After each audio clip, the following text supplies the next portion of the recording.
A paz do Senhor, meus queridos e amados irmãos em Cristo Jesus. Estamos aqui para mais uma pré-aula do sistema virtual do MAPIM. E nós temos aqui como pastor responsável pelo setor, o pastor Cristiano Matias, juntamente aqui com a sua digníssima esposa, irmã Márcia. Nós temos aqui também como superintendente da Escola Bíblica Dominical, o evangelista Valmir, o evangelista Enéia e o presbítero irmão Donizete.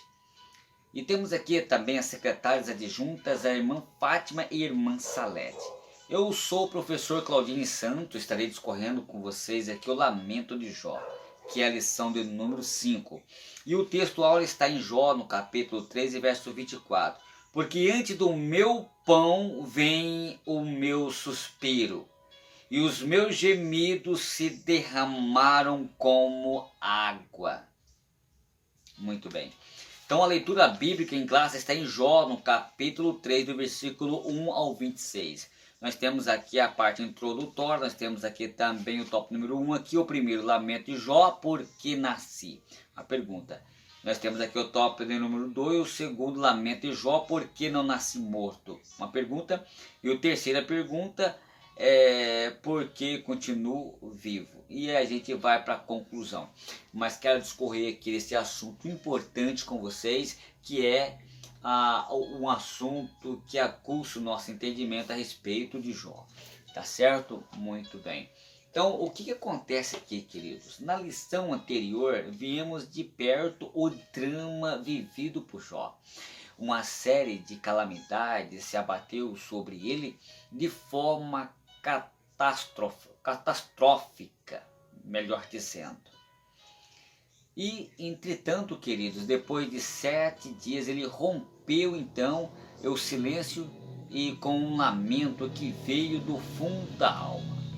E nesse lamento, Jó então ele mirou o dia do seu nascimento, através de 3 perguntas.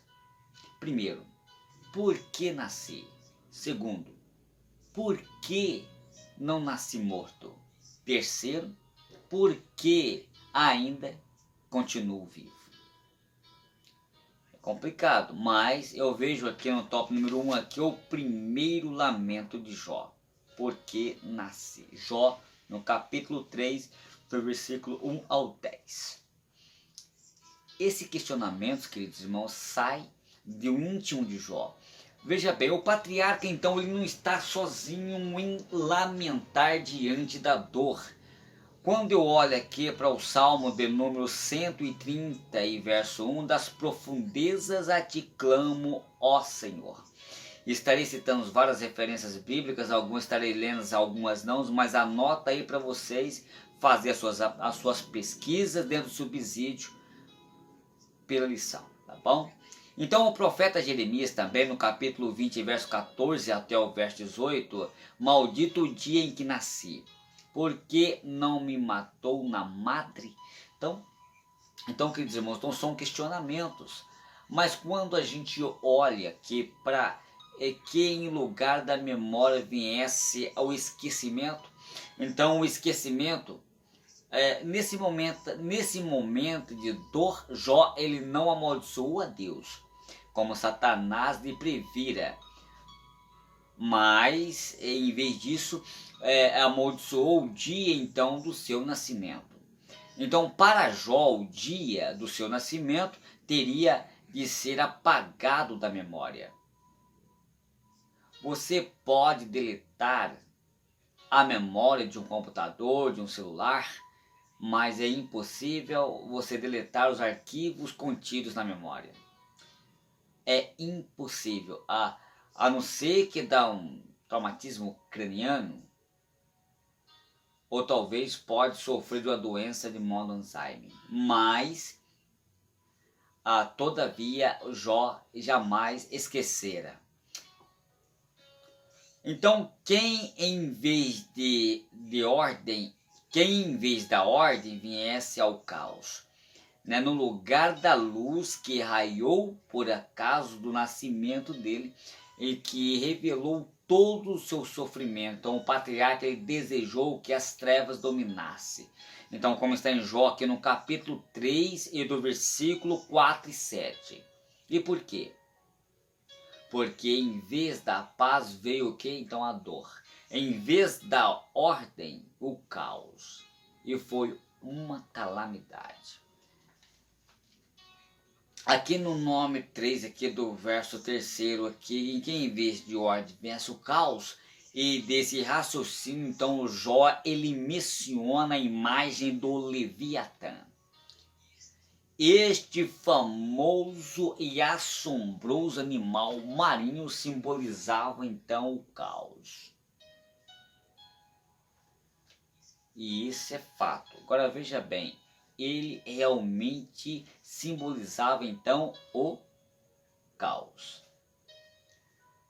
Aí vem a pergunta, Claudines, o que é o Leviatã? Vou dar uma pausa aqui só para a gente comentar aqui um pedacinho sobre o Leviatã na Bíblia, tá bom? Então o Leviatã é uma criatura missionada na Bíblia que aparece principalmente em textos com sentido poético, figurado e até mesmo simbólico. Os estudiosos divergem do significado dessa palavra, bem como sobre a melhor maneira de entender o que é de fato o Leviatã na Bíblia, ou o que significa o Leviatã. Leviatã é a transliteração da palavra hebraica que é Leviatã, e que possui a origem definida. Geralmente entende-se que Leviatã ele significa um monstro marinho, ou dragão, ou um grande réptil aquático.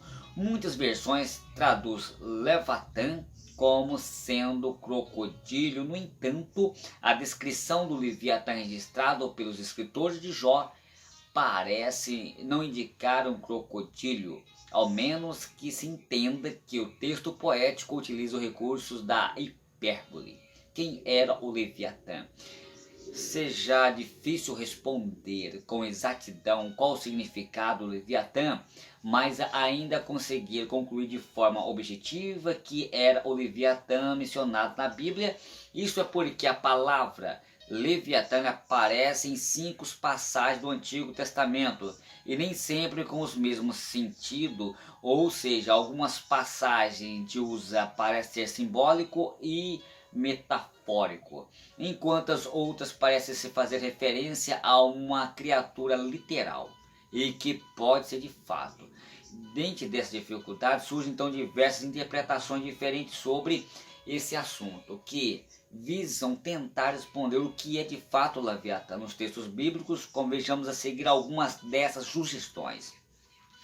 O Leviatã era um animal literal, ou um dinossauro, crocodilo ou uma baleia. Alguns estudiosos defendem-se que as referências do Leviatã devem ser entendidas como literais. Sobre este aspecto, alguns sugerem que realmente se trata de um crocodilo e outros entendem-se por uma grande baleia ou algum tipo de monstro marinho. E outros, animal já extinto, talvez um dinossauro. O Salmo 104, ele menciona um Leviatã num contexto parece ser literalmente literal, e afirmar que Deus criou o mar para que inúmeros seres grandes e pequenos, incluindo... Eu não quero muito aqui, meus irmãos, se aprofundar sobre o Leviatã, mas eu creio piamente na tradução que Leviatã ele é literal, tá bom? Muito bem. Então o primeiro lamento de Jó que recebeu de esquecer o dia que nasceu. Então eu vejo aqui que, querido, sobre esse aspecto, eu vejo então que a gente vê toda essa questão sobre o Leviatã. Nós vemos aqui também sobre a questão desse monstro marinho, né? Mas não vamos muito entrar em detalhe aqui, tá? Vou fechar aqui sobre esse raciocínio. Então Jó ele menciona a imagem do Leviatã, que é o monstro, né? Caminhando aqui já para o tópico número 2, segundo o lamento de Jó, porque não nasce morto. Então Jó no capítulo 3, verso 11 a 19. Então, descansando em paz. Então o discurso de Jó, a partir do versículo 11, muda de amaldiçoar para reclamar. Então Jó ele passa a reclamar por não ter nascido, por ter nascido morto. Então, para ele nascer morto teria sido a melhor opção do que existir naquelas condições para Jó, né? Então, descansando em paz, que é o que nós estamos comentando aqui. Então Jó queria descanso de todo o seu sofrimento, O que Jó podia era, o que Jó pedia era uma responsabilidade real, pois muitos fetos nascem mortos. Nós estamos em Jó capítulo 3, verso 16. Então, para Jó, a morte era uma forma de descansar em paz. Quando eu observo aqui no tópico número 2, livre de tribulação, ele desejava ter sido como inatimorto, um feto que nunca viu a luz. Nepel, que a palavra nepel, que é a palavra grega, é usada em Jó, no capítulo 3, do versículo 16, como natimorto. Tem um sentido de aborto espontâneo. Ainda aqui no tópico número 2 e 2, livre de tribulação. Então, no tópico número 2, parte B, melhor dizendo. Então, aqui em nenhum momento Jó fez uma apologia ao aborto, mas usa no sentido metafórico de descanso do sofrimento. Mas aborto não. Jó nunca, porque a Bíblia ela condena a prática de aborto, tá bom? Muito bem. Então, no tópico número 2 aqui, a parte C, uma realidade para o cristão. O Novo Testamento ele nos ensina que enquanto nós estivermos neste mundo, estamos sujeitos à dor, ao luto e ao sofrimento, como está em Filipenses no capítulo 4, versículo 11 e 12. Mas ao mesmo tempo temos uma promessa consoladora de Jesus. Tendo-vos dito isso para que em mim tenhais paz, Jesus disse, no mundo tereis aflições, mas tem de bom ânimo. Eu venci o mundo. João capítulo 16 e verso 33. Muito bem. Então, o segundo lamento de Jó revela então o desejo de ter sido abortado. Muito bem. Então, no tópico número 3, aqui já caminhando para a conclusão, terceiro lamento de Jó. Por que continuo vivo? Jó, no capítulo 3, verso 20 ao 26. Então, primeiro aspecto, parte A, vale a pena viver. Porque se dá a luz a um miserável e a vida amargurado de ânimo? Uma pergunta que eu faço para vocês, tá bom?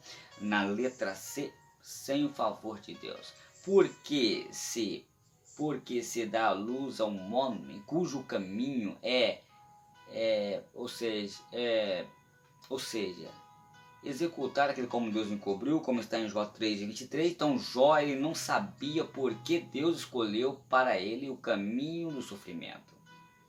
Jó não estava entendendo, mas na parte C do top 3, um caminho de sabedoria e também de maturidade. Muitas vezes sentimos-nos igual a Jó, desorientado, passando por uma vida dolorosa, dor e também algum sofrimento. Mas como ele não imaginamos nem compreendemos que Deus está cuidando de cada detalhe, tá bom? Ainda na parte C do tópico 3, o caminho de sabedoria e maturidade. É preciso, porém, olhar para o alto de onde Cristo está, como está em Colossenses capítulo 3, verso 1 ao 4. Nele podemos manter o equilíbrio e a confiança durante a tormenta. Assim, trilhar um caminho de sabedoria e de maturidade também é um sofrimento. Muito bem. Quando eu vejo aqui o terceiro lamento de Jó, ele revela então a existência da vida por causa do sofrimento. Beleza? Então concluo aqui dizendo que, desconhecendo as razões das adversidades que se abatem sobre ele, Jó ele não negou a Deus em nenhum amaldiçoou. O leitor, sem participar do drama de Jó, tem dificuldade para entender o seu lamento. É o lamento de corpo ferido, mesmo amando a Deus, se derrama em angústia. Então, queridos, quero deixar aqui para reflexão de todos vocês, os 10 primeiros versículos do capítulo 3 diz respeito de quê? Diz respeito do primeiro questionamento de Jó, porque no dia em que nasci. O que Jó amaldiçoou e por quê? no lugar de ser a ocasião do grande celebração pelo dia de nascimento de criança Jó, então ele amaldiçoou esse dia por quê? Por ocasião do grande sofrimento e decepção. Tá certo? Os intérpretes, eles observam o discurso de Jó a partir do versículo 11. Meus queridos irmãos, eu fico aqui com essa aula muito resumida, que é o lamento de Jó. Um abraço a todos vocês e a paz do Senhor, do seu amigo hoje e sempre, Claudine Santos.